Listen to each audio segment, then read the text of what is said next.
On blast. This is Ball on Blast, part of the On Blast podcast network, available on iTunes, SoundCloud and YouTube. If you like it, then subscribe and tell your friends. Holla. On blast. Thank you. You're far too kind for tuning in once again to another edition of the Ball on Blast podcast. As always, my name is Sheldon Alexander, and I'm here once again with my dude, Andrew Webster Webby. What is good, man? What is good? Yo, just watch the Phils, man. Watching my fighting Phils. Wearing the powder blues. Okay. We got Reese Hoskins just flexing a two-run bomb here against the Nationals. Okay. Just watching some NL East baseball, man. I mean, because we're in the doldrums of summer. Well, is there anything big happening in the NBA this week or anything? I mean, as much as I might want to see what's going on with the Mets, because the headline I saw today was they might call up Tim Tebow. Oh, God. Yeah. Yes. Luckily, we do a basketball podcast, Webby, and luckily, my guy LeBron James is just trolling the NBA once again, because this is the best time of the year. We are days away from yet another decision. Is this decision 3.0? Is that what we're going to call this here? I'd say decision 3.0. Now, obviously, LeBron's got a little more foresight that he's not going to bring in all the TV crews and the Boys and Girls Club of America somewhere and do this live. I think we'll just what do you think? Do you think we're going to get another kind of what's Derek Jeter's no. So LeBron uses his own. I know the Players Tribune. The undefeated. Yeah, so the Players Tribune is Jeter's, right? Which is like in print. That's what Kevin Durant used, right? LeBron's is the Uninterrupted. That's his site, which is basically the same, but it's video, right? That's the idea behind it. So you think he's going to do it over video, over Instagram or something when he finally makes the decision? Well, the latest rumors had it that he was going to go to either something on his site or he's going to use the new Instagram Live or Instagram TV. I think that's what it's called, right? They just launched a new thing where Instagram TV, you can do longer than a minute video. Because right now on Instagram, it's just a minute-long video, but Instagram TV, I'm pretty sure that's what it's called. That's their thing to kind of rival YouTube, because Facebook owns Instagram. Obviously, Google is YouTube. And so the battle of trying to get the millennial creators, see where they're going to go, Instagram and Facebook are trying to see if they can get some of the kids back onto their platforms, right? That millennial guap. That's what you want nowadays. Exactly. Speaking of guap, though, LeBron, Kawhi Leonard, Paul George, all chasing that guap. And maybe Magic trying to earn his guap. I don't even know where to start with all this, Webby, because it's so crazy. But I guess maybe I should start off with this simple question. Have you ever heard of a man named Cuffs the Legend on Twitter? Well, you know what? Yes, I have, but only very recently. But it seems like we should have been following Cuffs for the last little while. I mean, this guy is like, remember with the World Cup a couple years ago, not this World Cup, but the last one, that octopus that was making the picks of the games, and he was on a crazy run? This guy Cuffs is like LeBron James's personal predictive octopus. Yes. So I'm going to try to break this down for you. And just the way for the viewers here, and the way that this all went down, first off, was Webby just simply sent me a message on Twitter that linked to a guy named Thomas Duffy on Twitter. And how it starts is Thomas Duffy on Twitter was basically doing some internet deep dives, add in Reddit, which NBA Reddit might be the greatest internet detectives there are, right? Especially right now, if you're not checking NBA Reddit every day, a couple of times a day, then you're not really that interested in what's happening here with free agency about ready to pop off. Exactly. So for those who might not be familiar with Cuffs the Legend, his real name is Brandon. And we know this from, he joined Carrie Champion on her podcast earlier on this season. Carrie Champion, a host on ESPN. If you don't know, get familiar. Now you know. But so his name's Brandon. He is an AAU coach, a skills trainer. That's kind of his thing of trade. And he became friends with LeBron. They kind of talk often. They've been acquaintances. I don't know. Friend is a tough term to use, right? But let's say acquaintances. Let's say they have crossover in the same circles, We'll go with that, right? But the real way that this starts off is because the Reddit users, they went back and they looked at, well, no, I guess the first place to start this off was a couple nights ago. Cuffs the Legend from this Twitter account tweets out, at Carry Champion, how are you going to act with a trophy emoji? Okay, interesting, right? Interesting start, right, Webby? Okay. Next tweet, at Kyle Kuzma, trophy time. It's like, okay, that's interesting, right? Let's keep going. Next tweet, will be the highest selling NBA jersey of all time with the crown emoji. Okay, let's keep going. We know that crown emoji. We know the crown emoji. Next tweet says, only witness tees, no team apparel. Okay. Oh boy. Staying up late for West Coast NBA games is going to take some time to adapt to. Body on East Coast time. So at this point, Twitter is now starting to go crazy because they're wondering, okay, he's obviously alluding to LeBron James, and the tweets to Carry Champion, who's a noted Lakers fan, and the tweet to Kyle Kuzma, obviously, would lead you to believe he's talking about LeBron going to the Lakers, right? But further into this, Webby, there's a tweet that they dug up from 2016, which Cuffs the Legend is being hit up by LeBron, and it says, shout out to the homie, Cuffs the Legend. You already know what it is, G. Day one. Now, I wrote this on Twitter, but if you are abonically challenged, or I don't know if abonically is a word, I just made that I like up. it. I like as, it. As much of Abonically abonics challenged. is, right? So if you are abonically challenged, or you're unfamiliar with Black Twitter, a day one is like your longtime friend. Day one equaling birth, right? Right. Makes sense. Simple. So LeBron calling someone your day one, or his day one, would lead to some kind of relationship there. Cool. But a further internet deep dive, right, Webby, shows that you go back to the date just before 2014, right? There was a decision made by LeBron James. Decision 2.0. Decision 2.0. And the first message you see is a picture on Instagram from Cuffs the Legend, and it's a picture of a LeBron James jersey in a closet. And the caption reads, just organizing my son's closet. The date on that is July 10th, 2014. Now, what happened on July 11th, 2014? Well, LeBron James announced he's coming home to Cleveland. So this is why the internet was in a frenzy. NBA Twitter was in a frenzy. Webby sent me on this whole deep dive after he just sent me the link. He didn't even say any words. Just sent me the link, and I went crazy, Webby. What did you make of all this? Because I went in for like 2 hours just deep diving this dude and everything else that was going on Twitter. Yeah, well, I kind of saw it on Reddit. NBA Reddit was talking about this guy. And then just on Twitter, I hadn't seen the jersey picture. I think that was a picture that I think that was like the first of that thread that guy was going off of. Yeah. Like, that is so great. And then that whole it reminds me of, when you get the crazy guy, or you're a Homeland person, right? I am. So our girl Carrie doing she's got the poster board out there with all the and she's got the lines going to all the things. That's what I loved about it, man. It's this crazy conspiracy theory about this random AAU guy who just is so locked in with LeBron that he knows exactly where he's going to go, and he's telling us all. He's letting us all know exactly where LeBron is going to go. Do we choose to believe him or not? And you know what the funny thing was? After this started to happen, right?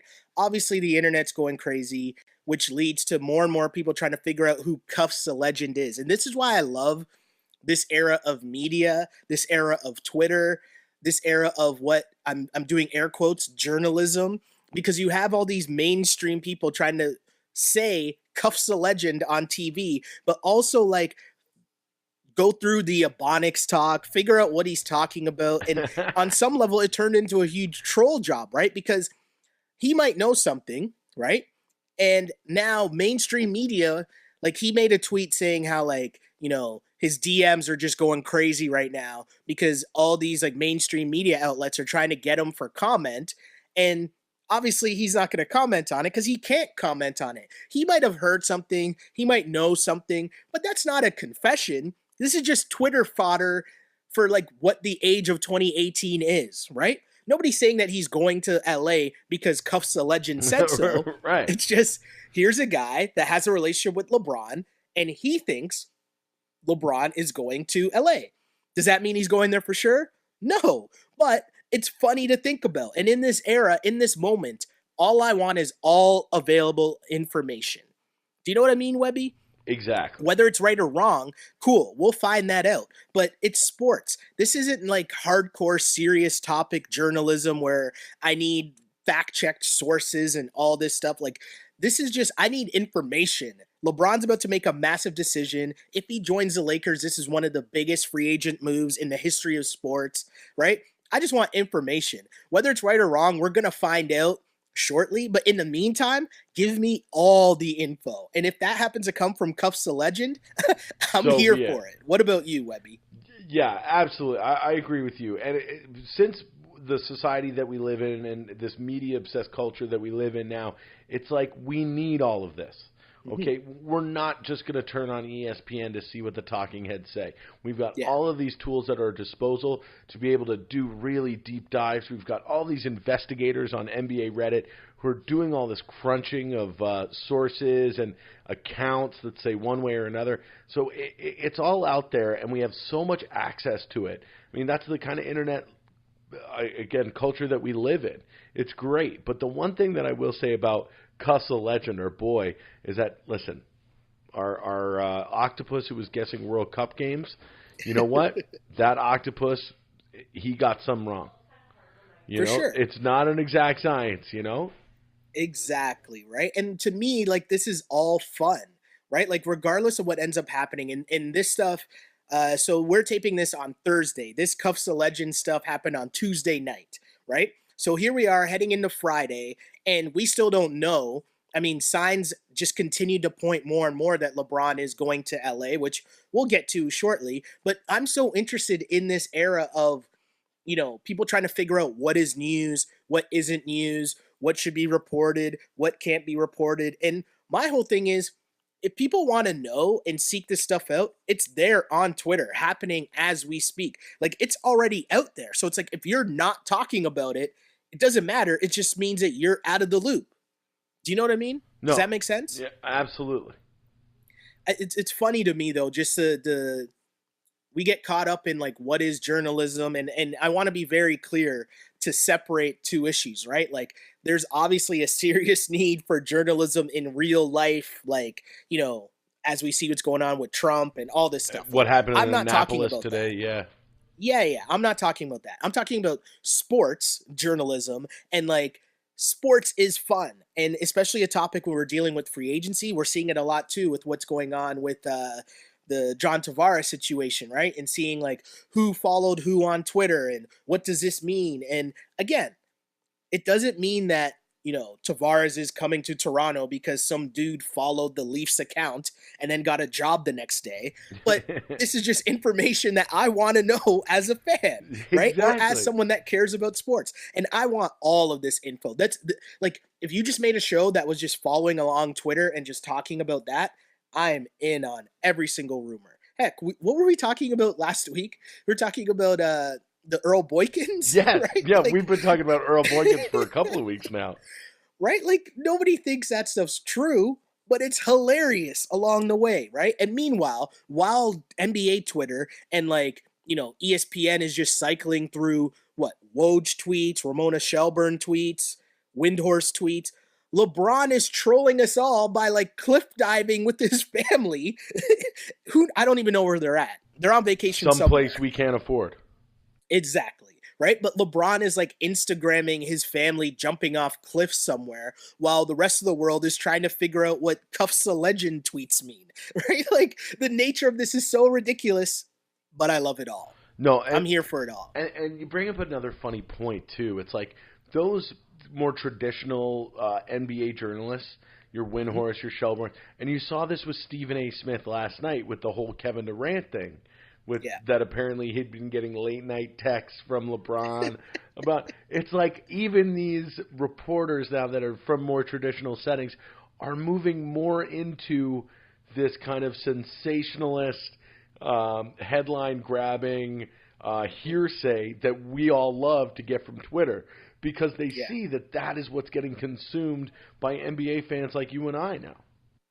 Well, here's the thing too, right? Like before Woj, okay, and don't get me wrong, we're about to go into some Woj tweets and Woj bombs and all that stuff, right? Right on. Woj is the one who kind of walks that line between the two of them, right? Yeah, but my whole thing is, okay, we're talking about an industry where people used to tune in at 6 o'clock to watch the news, right? Or tune in at 6 o'clock to see what Woj has to say. Tune in at 11. I don't have to wait until... Tune in at 11 for your sports highlights and your sports news. It just doesn't happen like that anymore. It doesn't happen like that, right? Like, Woj's value is in his breaking of trades on Twitter. Like, how crazy is that? Like, think about that for a second, right? In an age where you would pay someone like Woj, a reporter, to be on SportsCenter every day, which he is, right? But the main purpose is still because he's the first with the information feeding us to our telephones, which happens instantaneously. Like, how crazy is that, right? That, you know, it's so interesting that from last night, or sorry, yeah, it was from last night, Woj reporting with Ramona Shelburne saying that the Lakers are re-engaged with the Spurs on a Kawhi Leonard deal.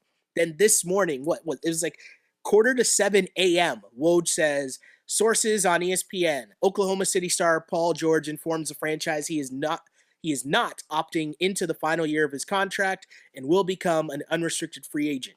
Like, there's no, like, do you know what I mean? The news is happening already on Twitter. So in this traditional medium of, well, tune in at this time to see what happens, like, that doesn't matter anymore because I'm already finding out the information. So unless you're adding something else, adding your opinion to what's going on, you know what I mean? Like, adding your opinion of, okay, well, Paul George is not going to opt in.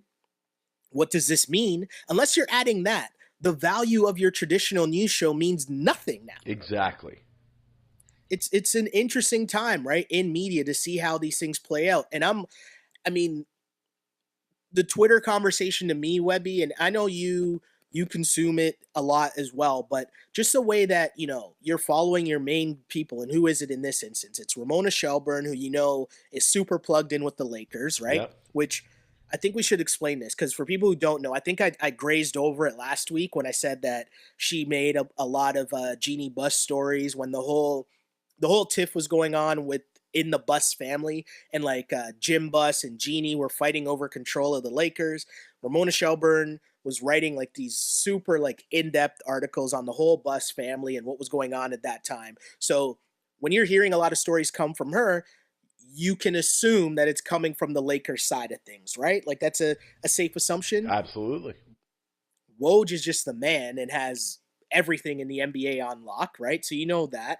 And of course we know our Windhorse and our Dave McMenamins, they got the juice from the Cleveland/LeBron side, right? So, and another guy along with Woj, I want to give Stephen A some credit, man, because people just think that Stephen A is a loudmouth, like just going off all the time. He's a Philadelphia Inquirer reporter from when I was growing up. Like, I used to read Stephen A. Smith articles all the time in the newspaper, man. This guy is like, that's why I put him in with those journalists, sports journalists that are more traditional.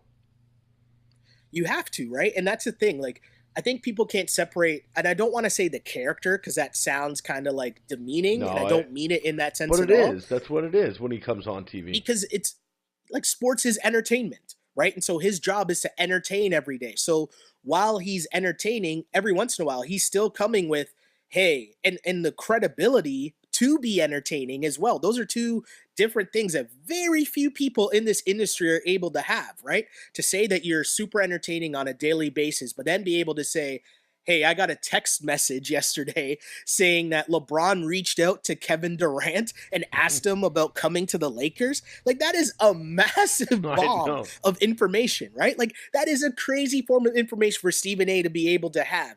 And like an extreme level of the plug, for lack of a better term, right? that Stephen A. Smith is that plugged in, that tuned in NBA circles, that he's getting that information. Not only the information that LeBron wanted him to come, but also that Kevin Durant was like, well, why would I do that? Like, this is all just so crazy. But what do you make of LeBron reaching out to KD? To switch gears a little here, Webby. I know I just rambled for so long, and it's because I'm giddy. I'm so excited about everything that's happening. But what do you make of LeBron reaching out to Durant and asking him if he's interested in coming to LA with them? I mean, why wouldn't he? I mean, that's something that Durant's done before. Mm-hmm. I mean, I figure all LeBron needs is a ticket for 2 to the Hampton. But right? And I think in this instance, too, LeBron has to do his due diligence, right? Like, you got to see what's out there. You got to see what's available. You got to ask, He'd be right? stupid not to try and get Kevin Durant to join him. Yeah, I mean, you got to ask, because if you think about it, when Draymond was asking KD to come to the Warriors, I would assume people thought that was outlandish and crazy when that first got brought up too, right? You got to be outlandish and crazy. Otherwise, nothing gets done, and LeBron stays in Cleveland the whole time, right? You got to get outside of your comfort area. You got to get outside of your comfort zone, and you got to ask the questions. Otherwise, you'll never know, right? Oh yeah, for sure. And there was a rebuttal here from someone, I think it was Joe Varden of Cleveland.com. Sources close to LeBron. He did not text KD, and his going to the Lakers would not be sealed or doomed by whether or not they trade for Kawhi. So, I mean, what else is is LeBron's camp going to say, yeah, right? Yeah, exactly. Like, of course they're going to deny that and say that didn't happen. And you can also see why KD's camp would leak that, right? You know what I mean? Like, this is what makes it so interesting. You could see why KD's camp would leak, hey, LeBron texted me asking if I wanted to go to the Lakers. You could definitely see how that gets out, right? Absolutely. It's a game of chess, man. And it's a 12-month sport now. I mean, that's the real difference between what we kind of grew up with the NBA being to what it's turned into now. And that might be every sport now as well. I mean, when I was in my formative years, it was really only NFL. That was something that was 12 months a year, whether it was training camp or the draft or free agency. But now it seems like every sport, and especially basketball, is now a 12-month chess match. I mean, the games, the playoffs, those are one thing. But what's going on behind the scenes every day in the association is it's amazing. It is actually so crazy. And the fact that, again, how media is changing, and not even media, but how we consume information changes, right? And how our access to information, because before you would need traditional means in terms of, you know, oh, I wonder what Kyle Kuzma's thinking as all these things are happening, right? Because he's blatantly affected if 2 or 3 of these all-stars end up on the Lakers. He could even be traded, or he could be getting 3 all-star teammates. But in this age of Twitter, how cool is it that we can see in the middle of all these Cuff the Legend tweets, right? There's Kyle Kuzma simply tweeting, quote unquote, first domino. Now, again, what does that mean? Who knows, right? But it's so much fun to speculate. I really like, did you see the one from tonight? And he was like, he tweeted at Josh Hart, or Josh Hart tweeted at him. He's like, why are we the only Lakers throwing out the first pitch of the Dodger game today? That's so good, right? But this is so amazing. And you're right about the fact that, you know, this is where media is. This is where, you know, the industry, or even how sports coverage is, because the NBA is 12 months a year. And it's because LeBron can tweet out anything and people are going to be there to analyze it. Again, LeBron's friend, who's a trainer, Cuffs the Legend. And if you follow him, even if you just follow Cuffs the Legend for the next week, guaranteed, if you're a basketball nerd, you will enjoy it, because it's just super entertaining, because he's been tweeting like crazy, and not all of it is about what's going on with LeBron or the Lakers. He was the one that tipped me off about, did you see the Dame Dash video? No, Dame Dash confronting Lee Daniels? Yeah, is that like that same night, Webby, that you messaged me? Is that like Lee Daniels as in like the director? Like Lee Daniels, the butler? Yes. Yes. So, Webby, follow me here. You sent me this info on Cuffs the Legend, which led me into this hour-long deep dive on Tuesday night, right? while I'm scrolling through his timeline, there's all these things about the Lakers and all these things about LeBron. And then midway through, there's just something that says, oh, Dame Dash actually ran up on Lee Daniels. And I'm like, what? I'm like, what does this even mean? Right? I'm like, you know what? Never mind. And I just kept scrolling because I was just searching for like Lakers stuff. And then fast forward to the next day when the video surfaces, and I'm like, oh my God, this is what he was talking about. There's a video? And it's, hold on.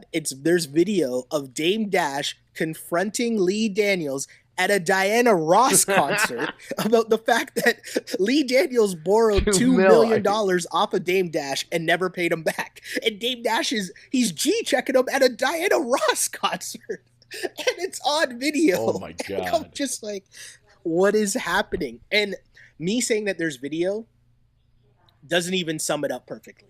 Because Lee Daniels has like what looks like a Snuggie on or something.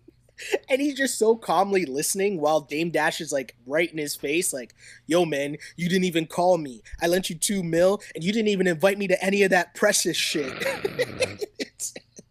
Yo, Webby, when I tell you, it's the most amazing thing ever. It is so funny. But my point is, getting back to the point of Cuffs the Legend. If you're just following him on Twitter, you will be super entertained because it's just random thoughts just about culture, about like he was then going at media people who were calling him out saying who is this guy? He doesn't know what he's talking about. And he's just going back at them. It's so good, man. So we got to be following Cuffs the Legend for more than just basketball news is what you're telling me. Yes. If I have a note for basketball fans, of course follow the Wojs, of course follow the Ramona Shelburns. But again, I like sports because it's entertainment, and I've been entertained by Cuffs the Legend, and this might have been the thing that won me over, and if you really know me, you'll understand why. But during his Tuesday night rant about LeBron and PG heading to the Lakers, one of his tweets said, "Wish I could screenshot my inboxes right now, but Jay-Z once said, it's a secret society, all we ask is trust." Now... it's a funny line, but also like for your secret society, you've already leaked information. Yeah, exactly. Wait a second here. Right. Like what is going on? It doesn't make any sense. But then at the same time, it's Twitter. So it makes total sense. And so if you're going to take anything you read on Twitter as like 1000% gospel, that's on you, right? Just are you entertained or not? That's what it should be. No? Especially when it comes to sports. And again, I'm gonna say this again so that, you know, in case people are just catching this in the middle of the video, I mean sports journalism. Sports are fun. I'm not talking about normal, regular, everyday news, you know, politics. I'm not talking about that. Of course, that needs to be serious and fact-checked. This is sports. Sports is supposed to be fun. Loosen up, have fun, enjoy some funny-ass tweets. And also at the same time, hey, follow Woj and follow what Woj is saying because Woj was dropping some more bombs this morning because as the Kawhi Leonard news came up, everyone thought this might be going down today, right? Because first the news came out that, well, they're re-engaged, the Spurs and Lakers. But here's what I want to ask you, Webby, about this trade. Because Woj said the Lakers were offering Brandon Ingram and a future first-round pick for Kawhi, right? So this is like the chess match here. And I'm going to ask you, Webby, if you're the Lakers, how much would you give up to get Kawhi Leonard? So probably quite a bit. Because, because here's the thing, is that after the year that you're going to get from him when he becomes a free agent, you know that he wants to re-sign with the Lakers. So to get 1 year out of him, especially if you're the Lakers and you think that signing Kawhi gives you a better shot at landing the big fish, which is LeBron, I'm willing to give up pretty much either one of Ingram or Lonzo, Kuzma, and a first-round pick. So if you're the Lakers and you're getting Paul George and LeBron, right? And Kawhi is rumored to want to come next year anyways. why am I giving up more assets now to get Kawhi when my team is already going to be pretty decent next year with LeBron, Paul George, and some combination of Ingram, Lonzo, Hart, and Kuzma, right? Why am I giving up, let's say, 2 or 3 of those guys to get Kawhi when I could just get Kawhi next year? It's a good point because I think Kawhi is better than any combination of those 3 players when you take 2 of them away. LeBron, Paul George, and Kawhi, you're not going to need much more beyond that. But part of if me you've got feels Julius Randle and Lonzo Ball, you've got a playoff team. Oh, definitely. Definitely. I think that's a team that can compete with the Warriors for sure. And I don't even think they have to have a great regular season. I don't know about compete with the Warriors, but certainly make the playoffs. I think they can, man. I think they can. Like, you got to remember, we just came off an NBA Finals. And again, I know the Cavs got swept, but 2 of those games were very, very close. Right? Like, what, 2.5 of those games were very close? And that's with LeBron and JR and Kevin Love. Do you know what I mean? So that makes it, what, a 6-game series? Hey, that's giving them a game. I didn't say beat the Warriors. I said give the Warriors a game, right? Plus, you got to remember, I mean, a healthy Chris Paul, which, I mean, that's a huge asterisk because who knows if Chris Paul can be healthy at this stage of his career for a full season and playoffs. I don't know, man. I don't know. It's an interesting roll of the dice for the Lakers for sure. And just too many things are happening that makes me believe that LeBron is definitely going there and it's happening soon. Like Magic was just talking a little too greasy. Right? Right? Yes. Magic talking about there's no pressure on him. He's not worried. What was the quote? I got to hear. No, he said that he was going to leave the franchise if they didn't land like 2 or more big free agents. It's like, I love that he's like, pressure? What's pressure? You know how many finals I've been in? So you think I'm worried about this? I played against Larry Bird in the finals. I played against Larry. You want to talk about pressure? I played against Larry Bird in the finals. That's all you need to know. That's so a big name. Hey, I love everything. Big name check and a big dap for Larry Bird on that one. Oh yeah, I love everything about this. There's so many angles, and normally the one thing that I find kind of weird is this new NBA, right?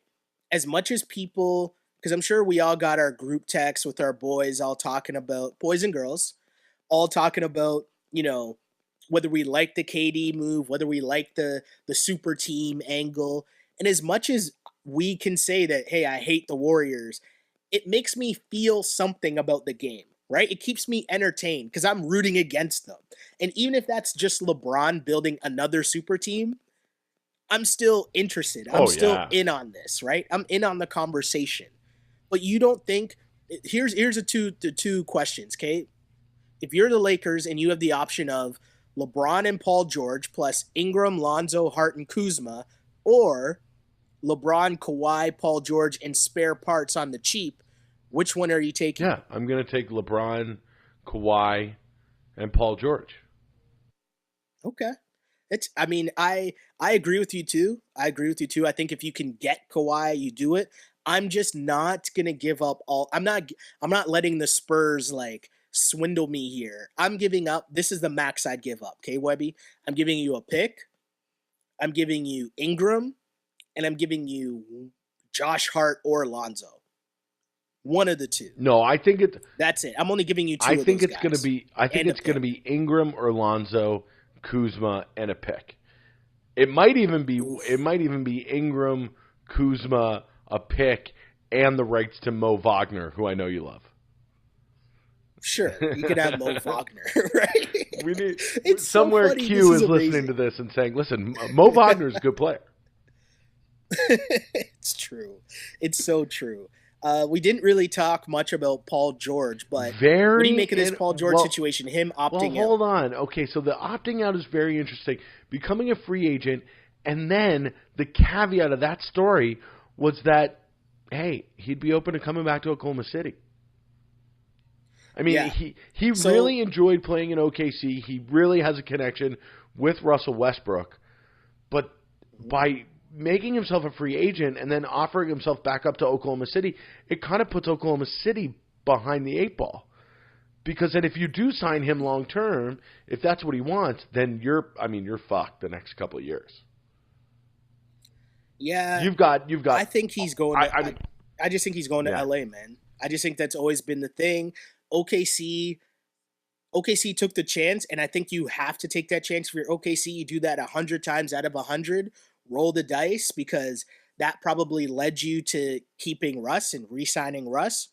You roll the dice, and if it works, if they made a run in the playoffs, hey, maybe PG wants to go. Who knows? LeBron worked some kind of magic, and who knows? Maybe they give the Warriors a go, and then KD's mad and he wants to leave, and you just don't know what can happen, Exactly. right? And so if you're OKC, you do that every single time, every chance you get, you make that trade and you get PG. And there's rumors that PG wanted Melo to come as well. Like, that was all part of the behind the scenes jockeying, right? That, like, there's a rumor that supposedly Paul George might have said, hey, if you get Melo, there's a way better chance I'll be here for the 2 years with Melo's deal being on the books as well. And again, whether that happens or not, if you're OKC, you take that chance. But if you're Paul George and you have the chance to go home to LA with LeBron, that's tough to pass up, man. That's very tough to pass up. I mean, it's for these guys. I mean, that's you're absolutely right. It is far too tough to pass up. Now, my question is, do you think any of this, I want to go back and play in LA, whether it's for Kawhi or for Paul George, do you think that in any possible way that the Clippers could be a player? And you laugh, but I mean, no. I'm laughing, but not for the reason you think. I'm laughing because you can't put anything past Jerry West. And man. that's what I'm saying. Right? Like, that could be the most incredible, clutch. Like, his shot from half court in the NBA Finals, might not be the most clutch late game shot he's ever made. If he finds a way to steer LeBron, Kawhi, or Paul George to the Clippers when nobody thinks that's possible, right? That would be amazing. That would be so crazy if Jerry West pulled that off. Just saying. I mean, I would kind of put my trust behind Jerry West and the multi-millions of dollars that their owner has, rather than Rob Pelinka and the kind of yahoos that seem to, other than Magic, that seem to be running the Lakers. Well, Magic, it's amazing, right? Like, isn't it great that Magic's job is basically to just be Magic? Yeah. Do you know what I mean? Like, isn't that amazing? Like Magic just has to be in a room with LeBron and rock his rings, or even imagine this. Rock your rings in a meeting and then say, hey, let's take a stroll. Let's just walk down the street in LA. Yeah. Right? And just have fans react to Magic Johnson in LA. Like, how could that, you wouldn't even have to say anything more. That pitch alone would be the greatest thing ever. If you're Paul George, if you're Kawhi, this could be you, right? And that's all Magic would have to say. And that's kind of awesome. That's really cool. But the one last thing I want to bring up about Paul George is we might already have the answer of what Paul George is going to do. He might have given this away to Lee Jenkins last summer. Here's a quote. People might have forgot, but here's a quote, Webby. Follow me here and let me know if this tells you something. It's too early for LA. It would have to be a situation where the ball gets rolling and guys are hopping on. This guy commits, that guy commits. Oh shit, now there's a team forming. It has to be like that. Honestly though, that's what I think about the LeBron thing. I think that his window, right? We know that LeBron's getting old. He's in his 15th year. He's in incredible shape. What he did this season, I think you and I are both in agreement. He probably should have won MVP. Yeah, I mean, I know we're jaded a lot by what happened in the playoffs, and it made this season seem even more incredible. But at the end of the day, yes, I think it's definitely LeBron, especially because we saw how Houston folded once Chris Paul went down. So we've got a limited amount of time. LeBron has a limited amount of time to change that perception of his finals record and what he's done in terms of rangs. Mm-hmm. Is he really going to go to a Lakers team, even if it's just he and Paul George, or he and Kawhi and the pieces that they have in there, and be really confident that with that team in his first couple of years that they're going to win the NBA Finals? Hmm. I mean, that's an interesting point. That's a great point. I understand the LA thing, and I understand wanting to cement his legacy. I understand him wanting to be more than basketball. But to me, the competitor in LeBron, the competitive nature of a great athlete like that means he wants to be the best of all time. And right now, the only thing I think that's holding him back from really challenging what Jordan did is the finals record. And if he gets to 6 rings, that'll cement it. Now, where does he have the best chance to win those rings? Is it in L.A.? I mean, sure. Well, I mean, we've talked about it. Is LeBron, Paul George, and Kawhi an amazing lineup that you can put out there and put the fear of God into teams? Absolutely. But is that a finals team in its first year? Especially, as you say, with the kind of lineup that's made up of mid-level guys? I don't know if it is. Here's the thing, though. I'll ask you this, and I don't know, so I'm thinking about this on the fly, so I don't know the answer. But if you line up those two teams, right? LeBron is the best player, right? Yeah. Then you're going KD. Yeah. Right? Then Steph or Kawhi? Oh, Steph. As much as I hate to say it, but yeah. Then what? Kawhi, Paul George, then Clay and Draymond? Like, I don't know. I don't know. Do you up, put Clay?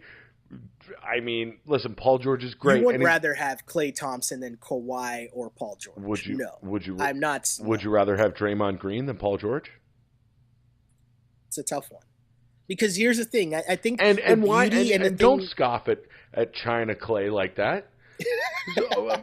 Forget about him being probably the second or third best shooter in NBA history.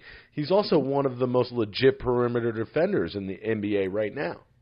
No shade being thrown at Clay, but I've said this from day one, and I always think that the beauty and a lot of the gas behind Golden State is that the pieces fit together so well, right? And the fact that beside Draymond is Clay makes Draymond so much better, right? You know? The fact that Clay is beside Steph makes Steph so much better. These are still great NBA players, very good NBA players, all-stars in fact. But would they be on the same level if the pieces around them didn't fit so perfectly? And that's the thing that makes them one of the best teams ever, I think, right? Because Kevin Durant's great. And obviously Kevin Durant makes them, like, takes everything that they do and puts it over the top, right? Puts it on steroids. Right. But the way that, Klay Thompson, again, we talked about it last week, right?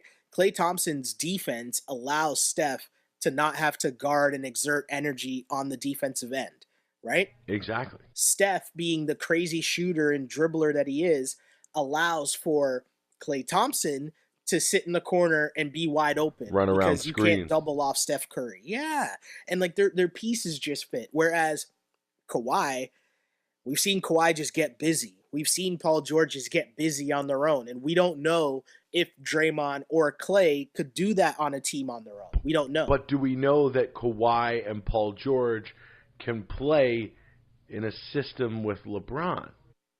Also true. You make a great point. And do you know what's the perfect thing about this I didn't even think of until you just said that, Webby? Hit me. Do we know that Luke Walton is the one that's going to be able to make this all work? Very good point. Oh, my God. I'm going to be so mad next year. The gassing of Luke Walton and Steve Kerr as being great NBA coaches. Oh, my God. I'm going to be losing my mind next year. I'm still upset that Luke Walton didn't get credit for those wins that the Warriors racked up when Steve Kerr was gone. Oh, man. It's so crazy. But I guess to wrap up this little part of the conversation, though, because we've been going for a while on this. And I mean, there's nothing much else. Like, what else should we be talking about, right? Like, this is amazing. But what do you think happens, Webby? The next time we talk, where will LeBron be? Where will Paul George be? Where will Kawhi Leonard be? Okay. How about this? LeBron and Paul George will be on the Lakers. Mm-hmm. And Kawhi Leonard will be on the Boston Celtics. Woo! Okay. I'm going to say, Webby, that I think all three of them end up on the Lakers. Okay. And the funny twist to all this was people are also going crazy today because LeBron James started following Jason Tatum. Yes, yeah. On Twitter or Instagram, on one of the And it was like 16 years after the fact when Jason Tatum was like, yo, brother, follow me back. It's Larry Hughes' nephew. Yes, because I think Jason Tatum's dad played high school ball with Larry Yeah. Hughes, I think. I think that's what it was. But anyways, yeah, that's amazing. But the reason why I think all three of them end up on the Lakers, I think LeBron and Paul George have already committed. And once they both got on the same page, and I believe they're on the same page because they both have rollouts planned for their announcements, right? Paul George has this whole 3-part docu-series on SportsCenter, right? And LeBron, we're hearing the rumors about the Space Jam trailer, Space Jam 2 trailer. That's another thing that I heard the other day. Right? Was that Like the Space Jam 2 trailer is going to drop before he makes his announcement or something? I think like just after, like whatever. It's tied into him making his announcement. So the fact that both of them both had like rollouts planned always made me think that if that's the case, they have to be in some form of communication about what they're going to do on some level, right? And so I think those two, LeBron was kind of like, okay, well, as long as one other guy's going with me, I'm in. If we can get Kawhi, that's gravy. And I think that's what this whole week has been in terms of the back and forth, right? And I think ultimately, the way that Kawhi is playing this, we saw the playbook from Kyrie Irving last year, right? And you can force your way to the team that you want to go to because if you remember, there were rumors that the Suns had a deal in place for Kyrie last year. And Kyrie basically told them, well, I'm not going to re-sign with you guys. So you could trade for me, but there's no chance I'm re-signing with you. And so the only team he said he'd re-sign with was the Celtics, and that's where he ended up getting traded to. And I feel like that's what Kawhi is going to do now in this situation. And if he forces that, eventually the Lakers and Spurs, especially the Spurs, are going to realize, okay, well, I'd rather get something for Kawhi as opposed to playing out the season and getting nothing for him after. So to me, I think all three of them are going to end up on the Lakers. And yeah, it's going to be just fun to watch. The NBA just dominating the sports calendar 12 months out of the year.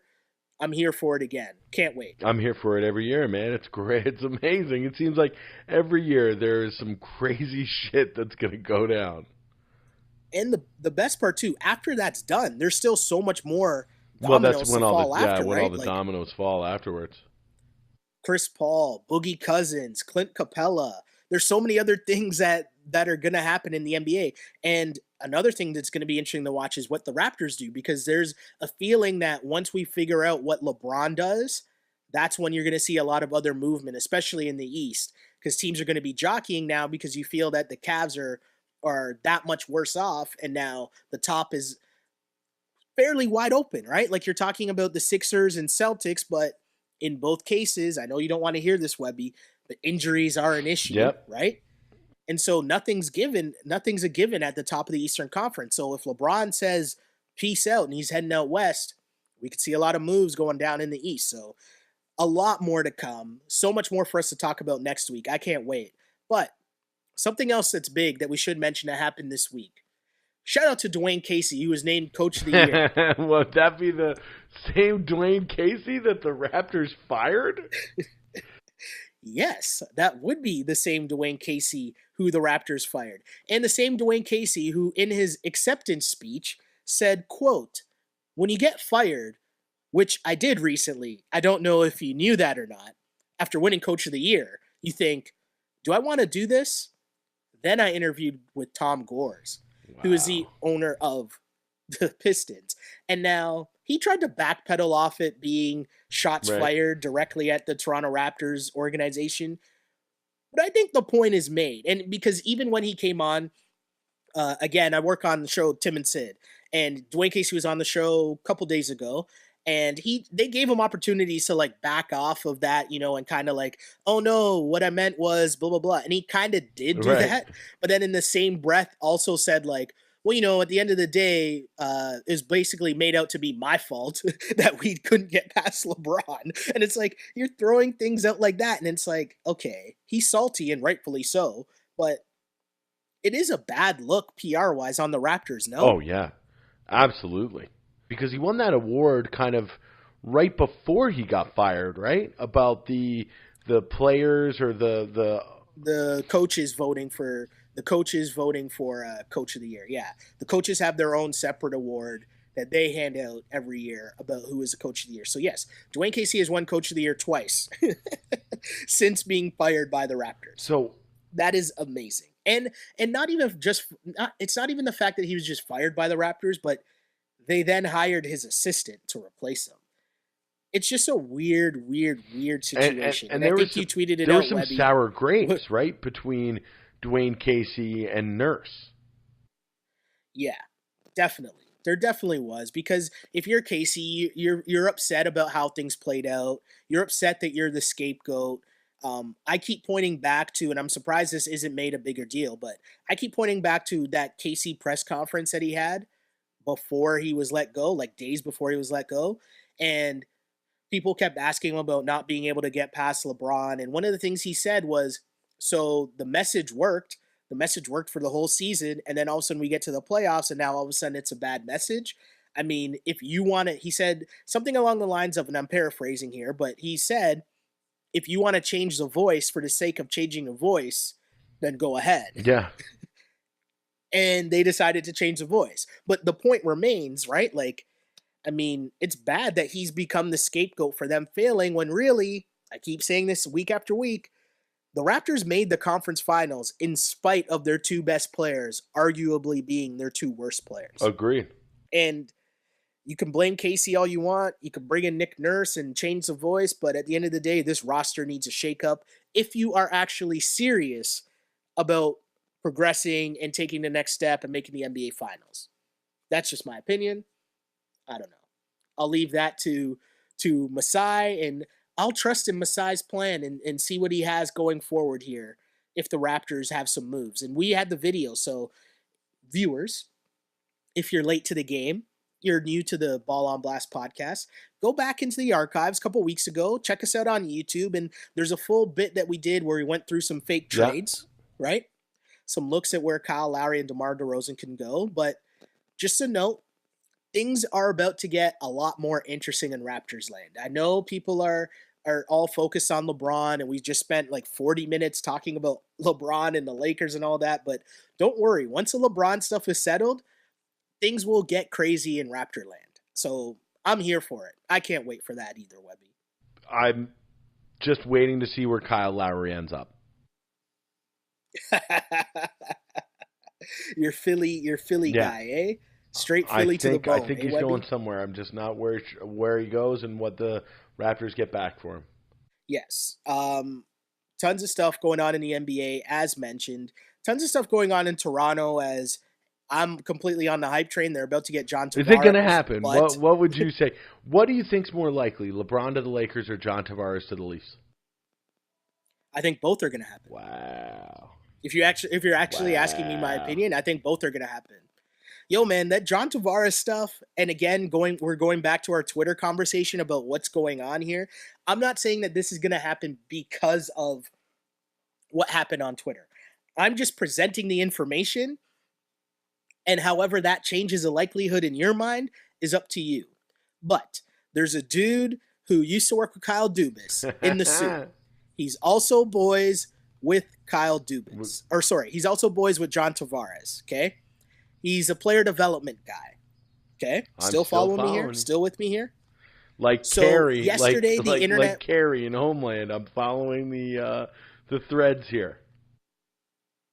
Sorry, as I just went to my Twitter page, there's a tweet from Cuffs the Legend, and he screen grabbed a photo of his tweets being on ESPN.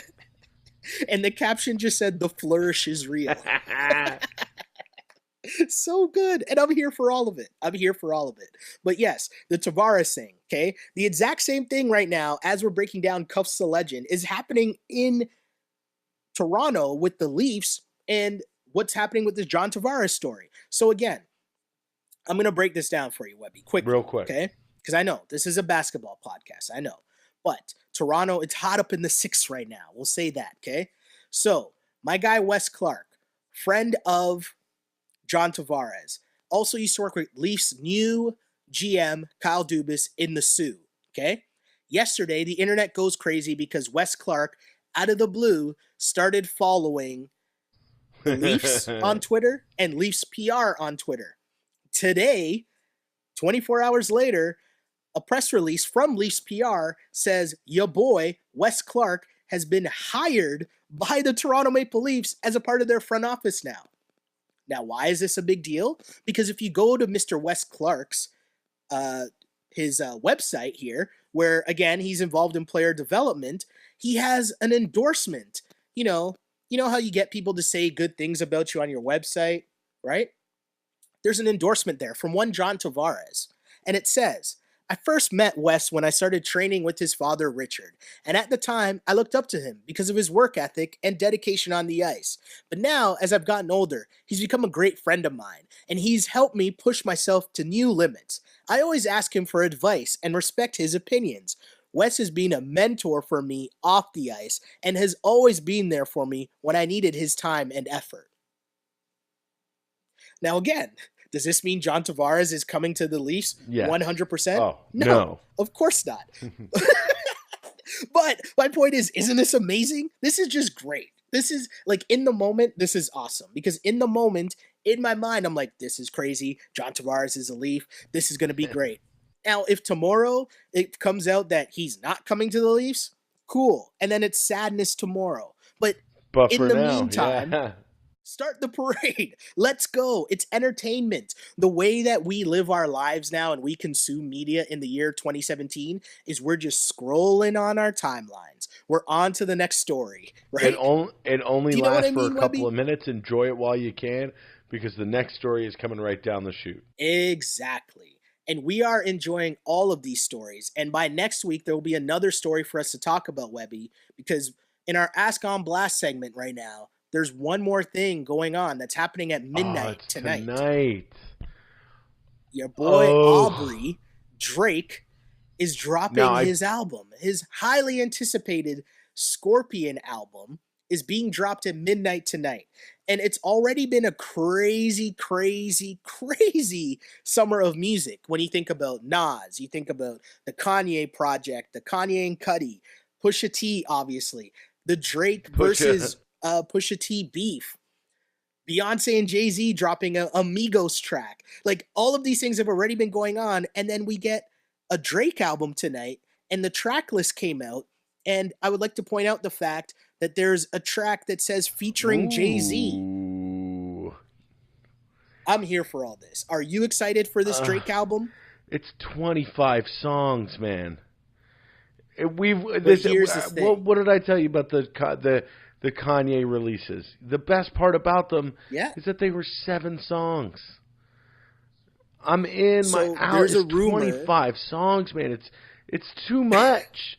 I don't care. Like, listen, if MF Doom, my favorite rapper of all time, if he put out a 25-song album, I know that not all 25 of those songs are going to be the cream of the crop. I hear you. It's a lot. I hear you. But here's the one thing that has me a little bit hyped. There's a rumor, because we know there's 25 songs, but there's an A side and a B side. And word on the street is that one of them is the rap side. The other one is the R&B side. I'm always here for rapping Drake. Rapping Drake, I can get down with. Rapping Drake, I'm okay with. That's a Drake that I like more. Not that singing Drake is bad, because there's still moments. Just hold on, we're going home, or whatever that song was called. Great song. Beautiful song. What was the Too one? much, Passion Fruit? Beautiful song. Passion Fruit I thought was good. No, I was not No, down you didn't with like Passion that? Fruit. Oh, No, I like did that not song. like that song. I did not like that song. But I know it was a favorite of the fans, for sure. But if there's a Drake that I like more, it is rapping. It is. Drake. Yeah, it is. If you're reading this, it's too late. Oof. That album is still like up there as maybe my second favorite Drake album behind this first album. But yeah, I'm here for rapping Drake. And again, we're blessed in hip hop right now that all of these acts are coming out. And maybe next week, Webby, we'll do a full breakdown and spend a lot more time talking about the hip hop that's come out, because I feel like there's a big discussion I want to have about where we are in hip hop right now, because there's two sides. There's people that are kind of like, over this Migos kind of mumble rap stuff. There's people who are down with the Kanye just in general because of the Trump stuff. There are people who didn't like the Nas album. Yeah. Right? Because they're thinking or waiting for like that 1998 Nas. Like, there's so much going on right now in hip hop Plus, we'll have a Drake album to break Hopefully, down. we'll have our XXL freshman ciphers as well to break down. Exactly. So much going on in music, so much going on in the NBA. This is supposed to be the off season of this podcast, and instead, shit is heating up. Bro, the other thing is, too, I don't know, do you know Peter Rosenberg? He's on Hot 97. And yes, I definitely know who Peter Rosenberg is. He's got yep. the late night show. He's got the late night online show. Yep, on Complex. And he's got Chance on. Either it was last night or it's tonight. And one of the questions, I was just watching the trailer because he was talking to Chance, and he was like, "How close are? Tell me about the 7-track album you're putting out with Kanye West." And like that was it. And I was like, "Listen, Chance, that's all I want right now. I want a new Chance. I want a new Future album. I want a new Chance album. And if MF Doom could drop some tracks on me, I'd be very happy. But like, I also want more Beyonce Migos. Yes, more Migos just in general. Like I love them. I love the Migos. Like it's probably the whitest I'll ever sound. I love the Migos. They're fucking great, man. They're fucking great. Webby, how am I supposed to talk about right now? There's not much more I can say after that. That's amazing. So good. Webby, where can the people find you to find out more of your takes outside of my love the Migos? I feel like Jerry Seinfeld. I love the Migos. Find me and all my crazy musical takes at awebster84 on Instagram and on Twitter. It's the same. Holler at your boy. And you can find me on Twitter retweeting at Cuffs the Legend. You can find me. I'm so glad that I brought so much joy into your life with Cuffs. Webby, you know me too well. You and McAuliffe. McAuliffe, when he saw me the next day, he was just like, "You are gobbling up all of this, aren't you?" I'm like, "Yes, this is amazing. Got to. I'm enjoying this more than the NBA Finals." Right? It's so good. It's so good. But yes, you can find me on Twitter at Shell Alexander and on Instagram at Sheldon Alexander. And don't forget, shout out to the people on YouTube who've been checking out the videos, liking the videos, commenting on the videos. We appreciate it. We love it. Shout out to you. Don't forget to subscribe. Keep telling us what you like, where you agree, where you disagree. Hit us up. Again, we're on YouTube, we're on iTunes, we're on SoundCloud. I had someone message saying that we should go up on what's Google Play? What's the Android one? What's it called? Is it Google Play? Yeah, Google Play. And Spotify. And people were telling me other places. If that's a thing that you guys want, Shelly, let us know, and I'll look at it for sure. Why stop there, man? Jesus Amaro moving to Showtime. Viceland has a wide open time slot. Hey, you got to build from somewhere. You got to start from somewhere, The right? brand is strong, as Jesus Amaro say. Webby, from your mouth to God's ears into the universe. I like it, Webby. Let's go. Hopefully you enjoyed this edition of the Ball on Blast podcast. As always, unpolished and unapologetic. Until next time, see ya. Peace. On blast. This is Ball on Blast, part of the On Blast Podcast Network, available on iTunes, SoundCloud, and YouTube. If you like it, then subscribe and tell your friends. Holla. On blast.